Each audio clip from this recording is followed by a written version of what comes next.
وَلَقَدْ يَسَّرْنَا الْقُرْآنَ لِلذِّكْرِ فَهَلْ مِن مُّدَّكِرٍ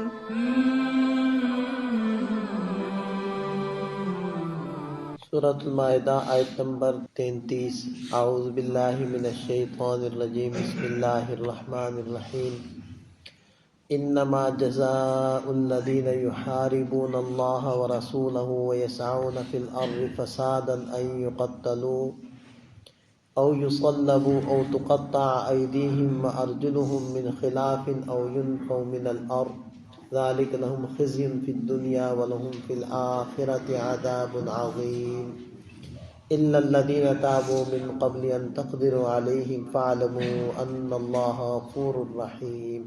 اس سے پہلے اللہ تعالیٰ نے حضرت حابیل اور قابیل کا واقعہ ذکر کیا، اور اس کے بعد فرمایا تھا کہ ایک انسان کو قتل کرنا پوری انسانیت کو قتل کرنے کے مترادف ہے، اور جب ایک انسان کے قتل کرنے کی اس قدر اہمیت ہے کہ گویا کہ اس نے پوری انسانیت کو ستایا، تو پھر ایک انسان کی جان کی حفاظت کرنے کی بھی تو اہمیت اتنی ہی ہوگی۔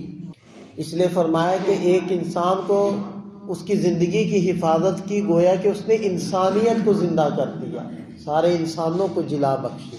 آپ تھوڑا سا غور کریں کہ قرآن کریم کس طریقے سے امن قائم کرنے کے لیے کوشش کرتا ہے، احکام دیتا ہے، ترغیب دیتا ہے۔ اب اگلی جو آج ہم نے آیت مبارکہ پڑھی ہے، اس کے اندر بھی امن عامہ کو قائم کرنے کے لیے یہ احکام اللہ تعالیٰ نے نازل فرمائے ہیں۔ اب یہ تو فرد واحد کے قتل کی بات تھی، جس کو اللہ تعالیٰ نے ایک واقعہ بیان کر کے اور پھر اس کو بس و تفصیل سے ذکر کیا۔ آگے ہے امن عامہ کو برباد کرنا، ڈاکہ زنی، چوری چکاری، ناکے لگا کر لوگوں کو لوٹنا، دہشت گردی کرنا، بم بلاسٹ کرنا اور لوگوں کو بے چین کر دینا وغیرہ وغیرہ، جتنی بھی اس کی شکلیں ہیں، نئی یا پرانی یا آئندہ مستقبل میں ہوں گی، وہ سب کو یہ آیت مبارکہ شامل ہے۔ اس سے پہلے کہ ہم آیت مبارکہ کو شروع کریں، کچھ بنیادی چیزیں آپ سمجھ لیں، زیادہ تفصیل میں نہیں میں جاؤں گا، بہت موٹی موٹی سی چیزیں۔ جو اسلام سزائیں بیان کرتا ہے ان کی 3 قسمیں ہیں: حدود، قصاص اور تعزیرات۔ تعزیرات وہ سزائیں ہوتی ہیں کہ جن کو متعین نہیں کیا گیا کہ اس جرم کی کتنی سزا ملنی ہے۔ یہ ہوتی ہیں حاکم وقت کی رائے کے اوپر موقوف، کہ جو جج صاحب چاہیں، جو صدر صاحب چاہیں، وزیر اعظم صاحب چاہیں، وہ اس کے مناسب حال سزا تجویز کر دیں، اس کو کہتے ہیں تعزیر۔ کچھ سزاؤں کو آپ علیہ السلام نے بیان فرمایا ہے، کچھ پھر مختلف ممالک اپنے اپنے حالات کے پیش نظر کچھ قانون بناتے ہیں کہ فلاں کام کریں گے تو یہ قانون ہے، فلاں کریں گے تو یہ سزا ہے، یہ جرمانہ ہے، وہ طے کر رہے ہوتے ہیں، تو ان کو کہتے ہیں تعزیرات۔ ٹھیک ہے۔ اس کے علاوہ جو سزائیں اللہ نے بیان کر دی ہیں وہ 2 قسموں کی ہیں۔ ایک قسم کو کہتے ہیں حدود، دوسری کو کہتے ہیں قصاص۔ حدود وہ سزائیں ہوتی ہیں جس میں حق اللہ غالب ہے، اللہ کا حق غالب ہے، بندوں کا حق مغلوب ہے۔ اور قصاص وہ سزائیں ہیں کہ جن کے اندر بندوں کا حق غالب ہے، یعنی اس کو زیادہ اہمیت دی گئی ہے، اجاگر کیا گیا ہے، اور بندوں کو بہت سارے اختیارات دیے گئے ہیں۔ اب وہ جو حدود ہیں جن میں اللہ کے حق کو غلبہ دیا گیا ہے، اس کو زیادہ دیکھا جاتا ہے، وہ 5 سزائیں ہیں: ڈاکہ، چوری، زنا، تہمت زنا اور شرب خمر۔ یہ 5، شرب خمر یعنی شراب کا پینا۔ اور جو قصاص ہے یعنی جن میں بندے کے حق کو غلبہ دیا گیا ہے، وہ آپ 2 سمجھ لیں، ایک ہے قتل اور دوسرا ہے زخم لگانا کسی کو، ایسا زخم کہ جس کا بدلہ لیا جا سکے بدلے میں، تو یہ قصاص کے اندر آ جاتی ہیں۔ اس کے علاوہ بقیہ جتنی بھی سزائیں ہیں وہ سب تعزیرات میں شامل ہوتی ہیں۔ یہاں جو بیان ہو رہا ہے اس آیت مبارکہ میں، وہ حدود کو بیان کیا جا رہا ہے، اور حدود کی مختلف شکلیں، تو وہ ہم آیت مبارکہ پڑھتے ہیں۔ ارشاد فرمایا کہ انما جزاء الذین یحاربون اللہ ورسولہ، ان لوگوں کا بدلہ جو اللہ اس کے رسول سے جنگ کرتے ہیں، اب اللہ اس کے رسول سے کون جنگ کر سکتا ہے؟ اس کا مطلب یہ ہے کہ اللہ نے امن قائم کرنے کا حکم دیا ہے، اور چوری کرنے سے منع کیا ہے، ڈاکہ ڈالنے سے منع کیا ہے، لوگوں کو پریشان کرنے سے منع کیا ہے، دہشت گردی کرنے سے منع کیا ہے، راستے بند کرنے سے منع کیا ہے، بم پھوڑنے سے منع کیا ہے۔ یہ ساری باتیں اس میں آ گئی، اور اللہ کی ان ساری باتوں کو انسانیت تک پہنچایا کنہوں نے؟ حضرت محمد صلی اللہ علیہ وسلم نے۔ تو ان کی باتوں کی مخالفت کرنا گویا کہ اللہ اس کے رسول سے لڑنا ہے۔ اس لیے فرمایا یحاربون اللہ ورسولہ، جو اللہ اس کے رسول سے جنگ کرتے ہیں، یعنی امن عامہ کو برباد کرتے ہیں۔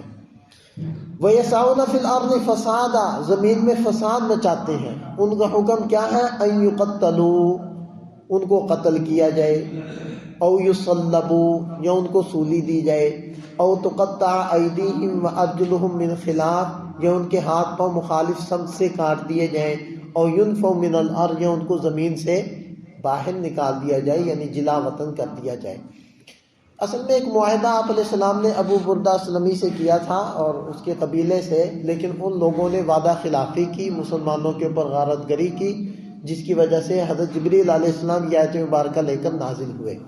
اب جو انہوں نے معاہدے کی خلاف ورزی کی تھی اس میں مختلف شکلیں تھیں، کہ مسلمان قتل بھی تھا، مال کو لوٹنا بھی تھا، یہ ساری شکلیں تھیں۔ اب قرآن ایک ضابطے کے طور پر بیان کرتا ہے۔ ایک ہوتی ہے چوری، چور عام طور پر اکیلا ہوتا ہے یا دو تین اس کے ساتھ مل کر چوری کریں گے، اور چوری کہتے ہیں کہ جو مالک ہے اس کی غفلت کی حالت میں اس کی چھپائی ہوئی چیز کو چپکے سے نکال لینا، یہ چوری ہوتی ہے۔ اور ڈاکہ چوری سے مختلف ہوتا ہے۔ ڈاکے کے اندر گن پوائنٹ پر یرغمال بنا کر لوگوں کو لوٹنا، اس کو ڈاکہ کہتے ہیں۔ ڈاکہ دن میں ہوتا ہے، آنکھوں کے سامنے ہوتا ہے، پبلک کے سامنے ہوتا ہے۔ چوری رات کو ہوتی ہے، چھپ کر ہوتی ہے، اور اس میں مالک کو پتہ نہیں ہوتا۔ ڈاکے میں تو مالک سامنے ہوتا ہے۔ تو ڈاکہ اکیلا بندہ نہیں کر سکتا کبھی بھی۔ ڈاکے کے لیے پوری ایک جماعت ہوگی، ان کا ایک ٹولہ ہوگا اور گروہ ہوگا، گینگ ہوگا، پھر وہ ڈاکہ کریں گے۔ اب یہ جو ڈاکہ کرتے ہیں اس کے اثرات چوری کے وہ اثرات نہیں ہوتے جو ڈاکے کے ہوتے ہیں۔ ڈاکے کی وجہ سے امن برباد ہو جاتا ہے، لوگ متشوش ہو جاتے ہیں، لوگ فکر مند ہو جاتے ہیں کہ ہم جائیں تو کہاں جائیں، دن بھی محفوظ نہیں، راستے بھی محفوظ نہیں، شہر بھی محفوظ نہیں ہے۔ تو اس کے لیے بڑا سخت حکم ہے۔ اب دیکھیں کہ جو گینگ آتا ہے وہ ان کا گروہ، گروپ، ٹیم ان کی پوری، اور وہ ڈاکہ ڈالتی ہے، تو اس کے اندر مختلف شکلیں ہیں۔ یا تو وہ یہ کریں گے کہ کسی کو قتل بھی کریں گے، مال بھی لوٹیں گے، دونوں کام کر رہے ہیں۔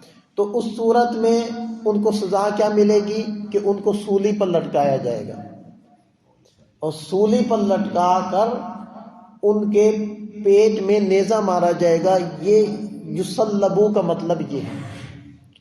اور گناہ کیا کیا انہوں نے، گڑبڑ کیا کیا، قتل بھی کیا، ڈاکہ ڈال رہے ہیں۔ یہ ذہن میں رہے، ڈاکہ ڈال رہے ہیں، چوری نہیں ہے۔ چوری کی سزا اور ہے، ڈاکہ ڈال رہے ہیں، پورا ان کا گروپ ہے، اور وہ قتل بھی کر رہے ہیں، لوگوں کا مال بھی لوٹ رہے ہیں۔ اگر یہ دونوں کام ہوئے ہیں تو سولی پر لٹکاؤ، نیزے سے ان کا پیٹ پھاڑو، اور ساری دنیا کو پتہ چلے کہ یہ سزا ہے، سب کو کان ہو جائے کہ اگر ہم نے ایسا کیا تو ہماری یہ سزا ہے۔ دوسری شکل یہ ہے کہ وہ صرف قتل کریں، تو اس کا حکم یہ ہے کہ او یقتلوا، بدلے میں ان کو قتل کر دیا جائے۔ قتل کی سزا قتل ہے، یہ حدود بیان ہو رہی ہیں۔ تیسرا ہے وہ قتل نہیں کرتے، وہ صرف مال لوٹتے ہیں۔ ڈاکہ کرتے ہیں، صرف مال لوٹ رہے ہیں۔ پہلی صورت ہم نے بتائی تھی کہ مال اور قتل دونوں، دوسری صورت تھی کہ صرف قتل، تیسری صورت ہے صرف مال لوٹتے ہیں۔ تو تقطع ایدیہم وارجلہم من خلاف، ان کا ہاتھ پاؤں مخالف سمت سے کاٹ دیا جائے، دایاں ہاتھ بایاں پاؤں یا بایاں ہاتھ دایاں پاؤں، یہ ان کی سزا ہے۔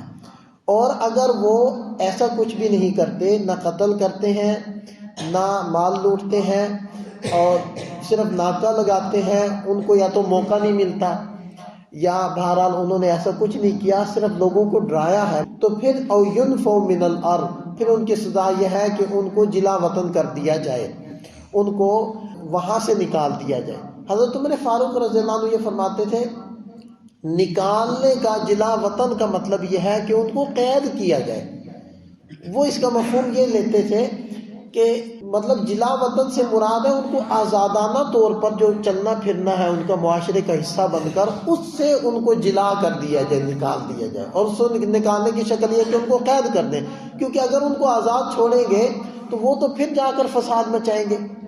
تو یہ وہ سزا دیا کرتے تھے حضرت عمر فاروق رضی اللہ عنہ، اور حضرت عمر فاروق رضی اللہ عنہ کا ہی جو یہ اس آیت مبارکہ پر عمل کرنے کا جو تھا نظریہ، اسی کو امام ابو حنیفہ رحمۃ اللہ علیہ لے کر وہ یہی حکم نافذ کرتے ہیں۔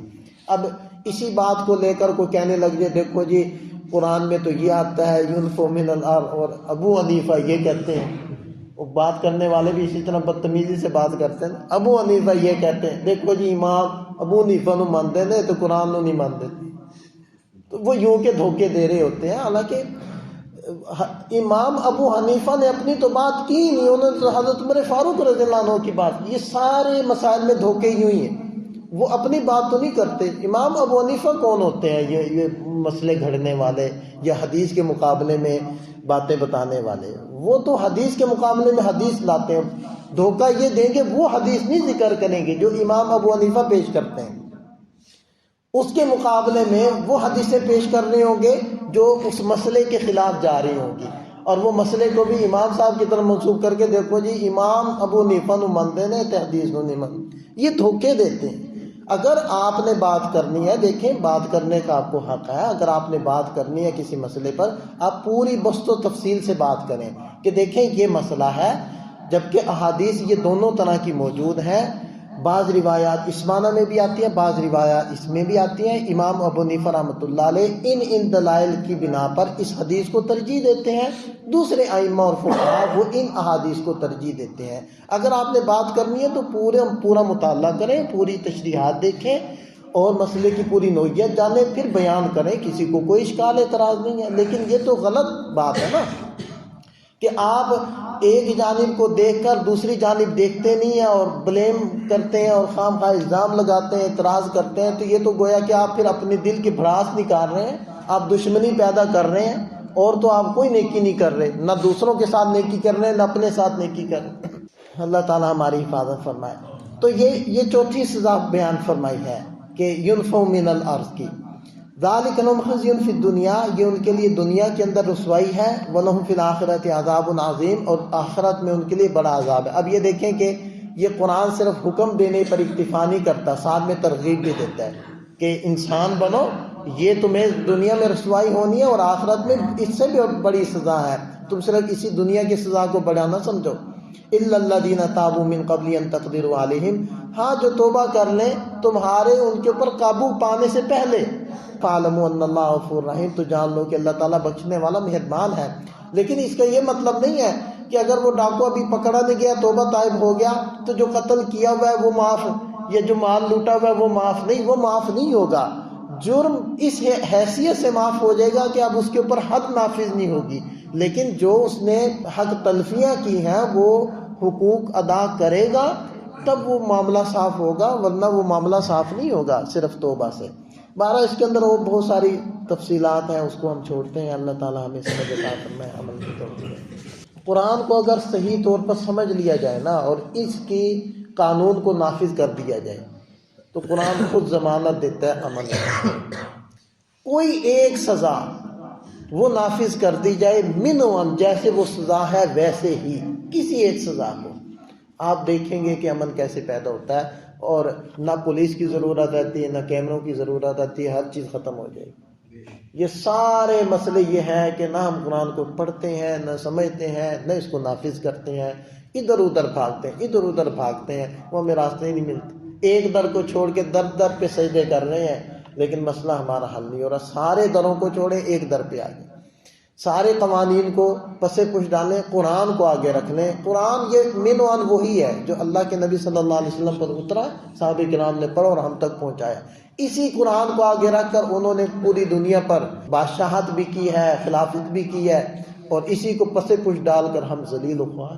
جغرافیائی لحاظ سے بھی آج مسلمانوں کی جو حیثیت ہے وہ کسی کی بھی نہیں ہے، یعنی تکڑے ہیں، مضبوط ہیں، اور ایمانی اور جذبات کے لحاظ سے بھی قانون ہمیں جو اللہ نے دیا اس لحاظ سے بھی، اب اگر کمزوری ہے تو ہمارے اندر ہے کہ ہم اس کو نافذ نہیں کر رہے۔